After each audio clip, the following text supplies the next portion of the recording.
বিচিত্র সাসপেন্স, পুরোটাই উত্তেজনা।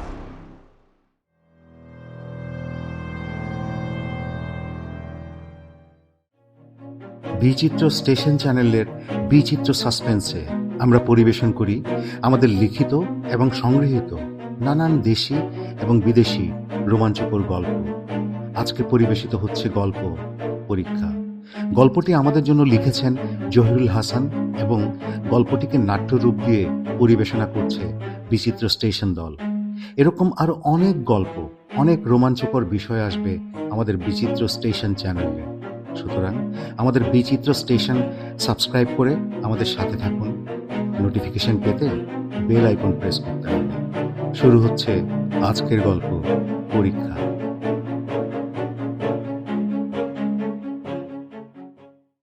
2350 সাল। পৃথিবী অনেক বদলে গেছে। সভ্যতার ইতিহাসে পৃথিবীতে অনেক যুদ্ধ হয়েছে। ধর্ম, ক্ষমতা আর সম্পদের লোভ আর কর্তৃত্ব, এই সব নিয়ে যুদ্ধ। কিন্তু সেই সব যুদ্ধ হয়েছে একদল মানুষের সাথে আরেক দল মানুষের। কিন্তু গত 100 বছর মানুষের সাথে যুদ্ধ করেছে মেশিন, প্রাকৃতিক বুদ্ধিমত্তার সাথে কৃত্রিম বুদ্ধিমত্তার। শেষ যুদ্ধে জয়ী হয়েছে মেশিন মানে রোবটের দল। তাদের হাতেই এখন পৃথিবীর নিয়ন্ত্রণ। পুরো মানব সমাজ এখন নিয়ন্ত্রিত হয় মেশিন নামে কৃত্রিম বুদ্ধিমত্তা দিয়ে। কৃত্রিম বুদ্ধিমত্তার এই মেশিনের দল নিয়ন্ত্রণ করে মানুষের বুদ্ধিকে। মানুষকে তারা ভয় পায়, কারণ মানুষ সৃজনশীল।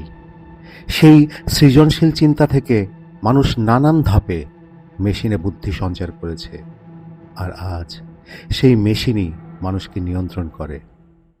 আমাদের এই গল্প এরকম এক সময়ের একটা ছোট পরিবার, জর্ডান পরিবার। মিস্টার রিচার্ড জর্ডান, তার স্ত্রী মলি জর্ডান এবং তাদের 12 বছর বয়সী ছেলে ভিক্টর জর্ডান ওরফে ভিকি। আজ ভিকির জন্মদিন। গল্পের শুরু মে মাসের 12 তারিখ। শীত চলে গিয়ে বসন্ত এসছে। গাছে গাছে নতুন পাতার সবুজ রং লেগেছে। চমৎকার নরম রোদ বাইরে। বসন্তের এই দারুণ সকালে জর্ডান পরিবারের 3 জন অপেক্ষা করছে ব্রেকফাস্টের। বাবা মনোযোগ দিয়ে কিছু একটা পড়ছেন।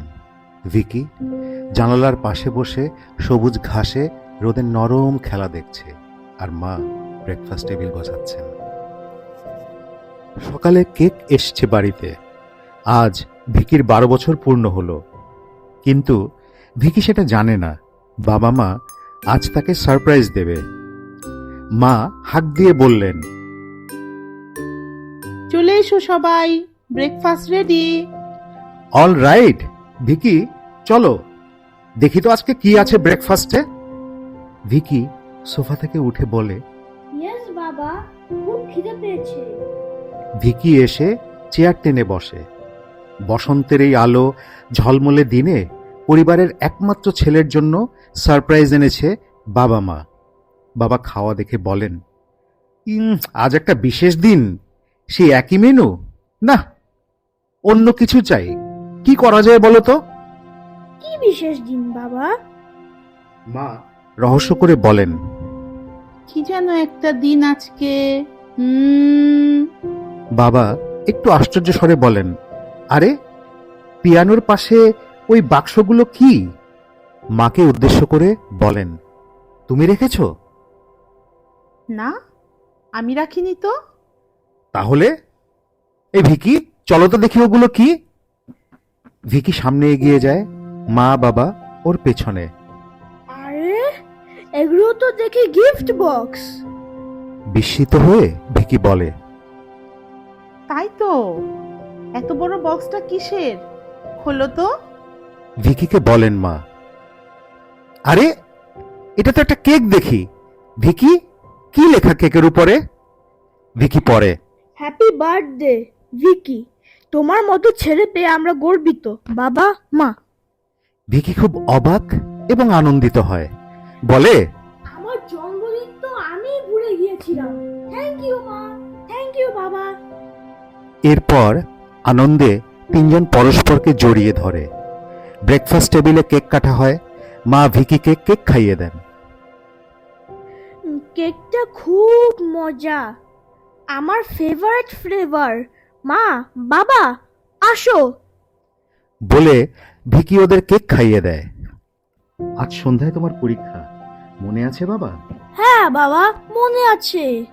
পরীক্ষার কথা উঠতেই আনন্দময় পরিবেশ কেমন থমথমে হয়ে ওঠে। মা মুখে হাত চাপা দিয়ে কি যেন নিজেকে লুকোতে চাইছে। ভিকি কিন্তু পরিবেশের এই পরিবর্তন লক্ষ্য করে বাবাকে প্রশ্ন করলো, বাবা, পরীক্ষার কথা বলেই তোমরা এমন ভয় পেয়ে যাও কেন? আমি তো একদম ভয় পাই না। না না না না, তেমন কিছু না, তুমি তো অনেক ছোট, তাই একটু ভাবি, বলে বাবা কেমন যেন একটা ফ্যাকাশে হাসি হাসলেন। একদম চিন্তা করো না, দেখো আমি ভালো করব। I will be absolutely fine. অবশ্যই অবশ্যই তুমি ভালো করবে। বাবা, আমি একটু বাইরের বাগানে যাই, কি দারুণ রোদ বাইরে। ওকে ভিকি। ভিকি বাগানে চলে যায় ঘাসের উপরে রোদের খেলা দেখতে। বাবা বিষণ্ণ মুখে ডাইনিং টেবিলে এসে বসেন। মা কিচেন থেকে কফি বানিয়ে এনে কান্না কান্না স্বরে বললেন, কি যে হবে আজকে, কি হবে, আমি তো কিছু ভাবতে পারছি না। ও গড, ও গড। বাবা ধীর স্বরে বললেন, আহ মলি, এরকম করো না, ধৈর্য ধরো, মনে সাহস রাখো। কি সাহস রাখবো রিচার্ড, কি সাহস রাখবো? আমরা মানুষ জাতি এখন কৃতদাসের অধম, আমাদের জীবনের কোনো মূল্য নেই। বাবা মুখ ঢেকে বসে আছেন, বিড়বিড় করে নিজের মনেই বলেন, হায়রে মানুষ, হায়রে মানুষ, এই বিপর্যয় তো নিজেরাই ডেকে এনেছ। এই মেশিন, এই আর্টিফিশিয়াল ব্রেন, আহা, বিজ্ঞানীরা তখন যদি বুঝতো। কি করব বলো, আমি তো আর পারছি না। শক্ত হও মলি, শক্ত হও, এসব কথা ওরা জেনে গেলে আরো বিপদ। প্রতি পদে পদে ওদের ডিভাইস বসানো। মায়ের মন কিভাবে শক্ত হব, কিভাবে? ধ্বংস হোক, ধ্বংস নেমে আসুক। এ সময় ভিকি দরজা ঠেলে ঘরে ঢুকতে দেখে ওরা নিজেদের সামলে নেন। ভিকি এবং ওরা দুইজন জানালার পাশে সোফায় বসে। বাইরের বাগানে তখন রোদ, সবুজ ঘাস আর বসন্তের হালকা বাতাস মিলে অপূর্ব পরিবেশ। ভিকি বলে, বাবা, বাইরে দারুণ, কি নরম রোদ। আচ্ছা বাবা, ঘাসের রং সবুজ কেন? কেন যেন ভিকি বলতে থাকে, গাছের পাতার রং সিজনের সাথে বদলায়। সব থেকে সুন্দর লাগে অটামে, সব রার হয়ে যায়। অটাম আমার ফেভারিট, তোমাদের? মা উত্তর দেন, যা তোমার প্রিয় তাই আমাদের, তুমি তো আমাদের সবচেয়ে প্রিয় বাবা। ভিকি কিছুটা মজা এবং রহস্য করে বলে, মা, জানো আমি কমলা লেবুর ভেতরে অ্যাভারেজ করে কয়টা কোয়া থাকে সেটা বের করে ফেলেছি, কিন্তু তার জন্য আমি 25টা লেবু নষ্ট করেছি। মা, তুমি বকবে না তো? মা ভিকির কাছে এসে ছেলেকে জড়িয়ে ধরেন, বলেন, না বাবা, কেন বকবো, তুমি তো আমার লক্ষ্মী ছেলে। ভিকি জানলা দিয়ে ঘাসের সাথে রোদের খেলা দেখে, আবার প্রশ্ন করে, সূর্য না থাকলে কি হতো? বাবা উত্তর দেন, পুরো পৃথিবী অন্ধকার হয়ে থাকতো, গাছ পালা মানুষ কিছুই থাকতো না। আচ্ছা বাবা, রোবট থাকতো? জানি না বাবা। সূর্য আমাদের ঠিক কত দূরে? 149 মিলিয়ন কিলোমিটার। ভিকি অবাক হয়ে বলে, আরে ব্যাস, 149 মিলিয়ন! আর মঙ্গোলিয়া? মঙ্গোলিয়া ওটা নেই এখন, ওটা এখন রূপকথা হয়ে গেছে। বাবা আর ছেলে নানান বিষয়ে গল্প করতে লাগলো। মা ওদের পাশে বসে চুপচাপ শুনতে লাগলেন, গম্ভীর থমথমে চেহারা নিয়ে। সময় চলে যায় সময়ের নিয়মে, সকাল গড়িয়ে দুপুর, দুপুর গড়িয়ে বিকেল, আর এরপর সন্ধ্যা নামে নামে। সবুজ ঘাস এখন ধূসর আলোতে কেমন যেন বিষণ্ণ, ক্লান্ত দেখাচ্ছে। সন্ধ্যায় ওরা রওনা হয় সরকারি হিউম্যান রিসার্চ সেন্টারের উদ্দেশ্যে। গাড়িতে উঠে মা ছেলেকে জড়িয়ে ধরলেন। মা বললেন, বাবু, যা প্রশ্ন করবে তার সহজ সরল উত্তর দেবে। তুমি অনেক ইন্টেলিজেন্ট, অনেক কিছু জানো, এটা বুঝতে দিও না বাবা। ভিকি অবাক হয়ে বলে, কেন মা? প্লিজ বাবা, বেশি স্মার্ট হওয়ার দরকার নেই, সহজভাবে উত্তর দেবে। ইয়েস মা, আমি বেস্ট আনসারটাই তো দিব। বেস্ট মানে কি? সহজ করে কথা বলবে বাবা। আহ মলি, কি হচ্ছে এসব? এগুলো ইজি ব্যাপার, শুধুই নিয়ম রক্ষা। ও মা, ডোন্ট ওয়ারি। সন্ধে 6:45 নাগাদ ওরা পৌঁছে যায় গন্তব্যে। রিসেপশনে এসে ওরা জানতে পারে ওদের রুম নাম্বার 605-এ যেতে হবে। করিডোর দিয়ে হেঁটে রুম 605-এ এসে ওরা বসল।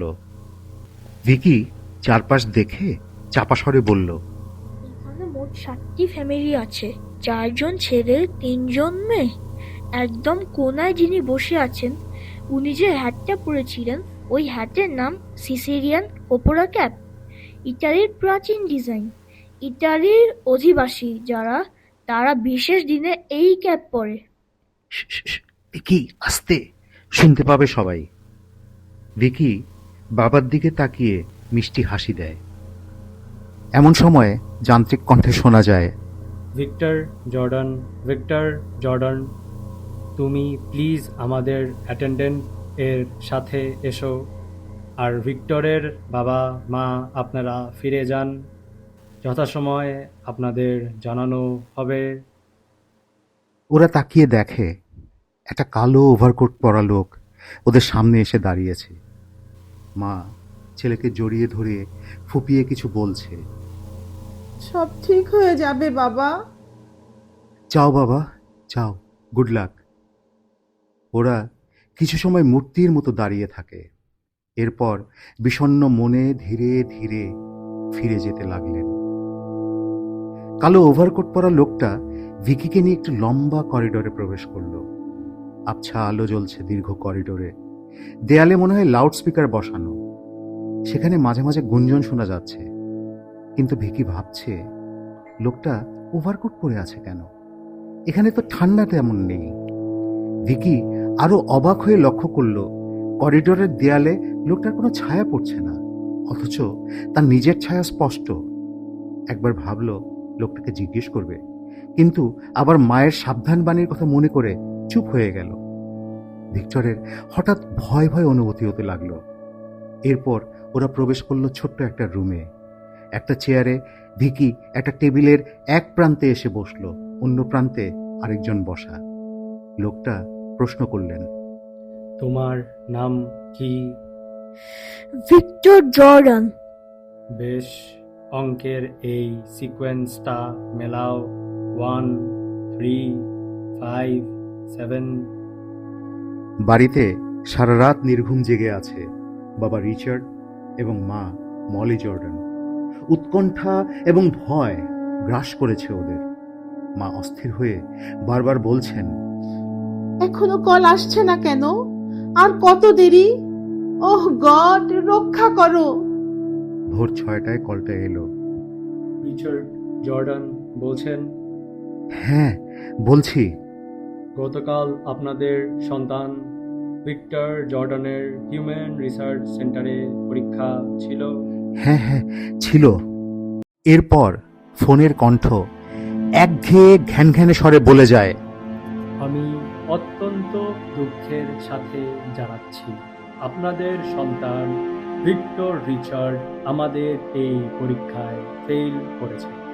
সাধারণ মানুষের জীবনের জন্য যে লেভেলের আইকিউ এর প্রয়োজন হয়, আপনাদের ছেলের আইকিউ লেভেল তার থেকে অনেক বেশি। রাষ্ট্রীয় নিরাপত্তা ধারা 144/166 এর নিয়ম অনুযায়ী এটা ভয়াবহ রেড অ্যালার্ট সংকেত দেয়। আপনার সন্তানের দেহ সৎকার যদি সরকারি ব্যবস্থাপনায় করতে চান, তবে খরচ $8। হায় আর খোদা, নিজস্ব আমার ব্যবস্থাপনায় কোথায়? কোথায় আমার বেকে? চাইলে আমার বেকে ফোন করুন 9797।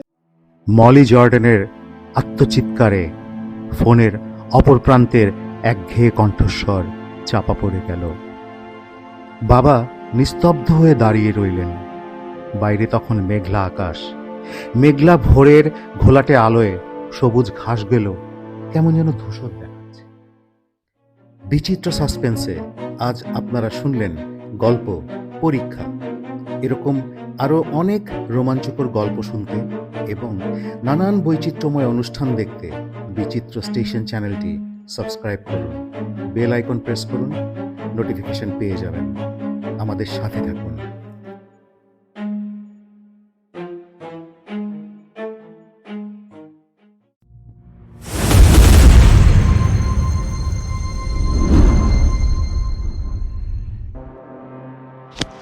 বিচিত্র সাসপেন্স, পুরোটাই উত্তেজনা।